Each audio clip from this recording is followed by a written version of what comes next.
Untuk materi yang kedua, saya ingin mereview kembali tentang paralegal perselisihan hubungan kerja atau hubungan industrial, teman-teman sekalian.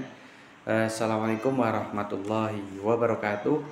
Nah, ada beberapa hal yang mesti dilalui ketika seseorang ingin mengajukan gugatan tentang hubungan industrial. Biasanya ini terjadi antara pekerja dan pemberi kerja di satu perusahaan yang berbadan hukum, perusahaan misalnya, kemudian tempat-tempat lain.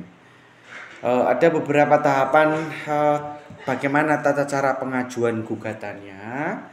Yang pertama adalah mesti harus dilampiri risalah penyelesaian mediasi atau konsiliasi di disnakertran atau biasa kita sebut dengan tripartit lah.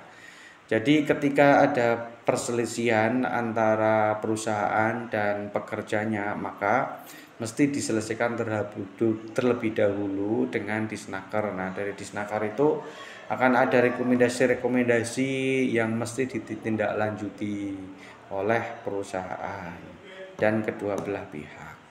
Itu yang pertama. Yang kedua, karena dalam gugatan PHI ini bila tidak ada lampiran atau tidak dilampirkan gugatan tersebut dikembalikan majelis hakim. Jadi ini yang harus menjadi catatan jika nanti kita semua menjadi paralegal untuk kasus hubungan industrial atau soal-soal kerja atau kerja pemberi kerja, maka itu syarat pertama itu wajib melampirkan tripartit dari disnakertra. Kemudian pihak yang mengajukan gugatan dapat secara mandiri atau memberikan kuasa kepada advokat dan paralegal atau kepada serikat buruh. Ini yang penting.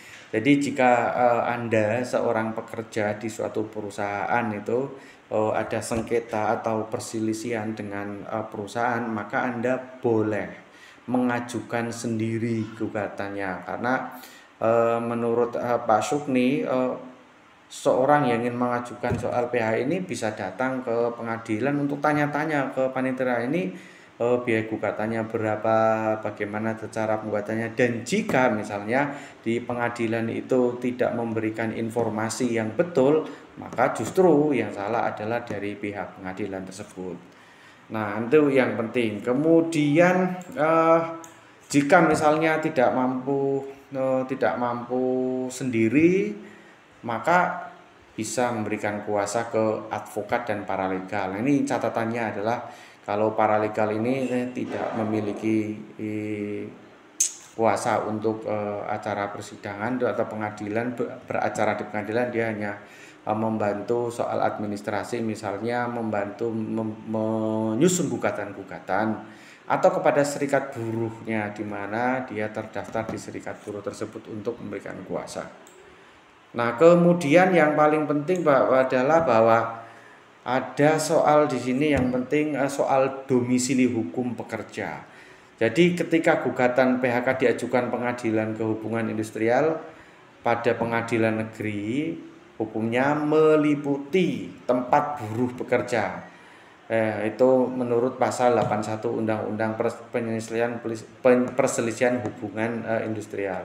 Kemudian ada batas waktu di situ atau kadaluarsa, bahwa gugatan PHK adalah 1 tahun sejak diterimanya atau diberitahukannya putusan PHK dari pihak pengusaha.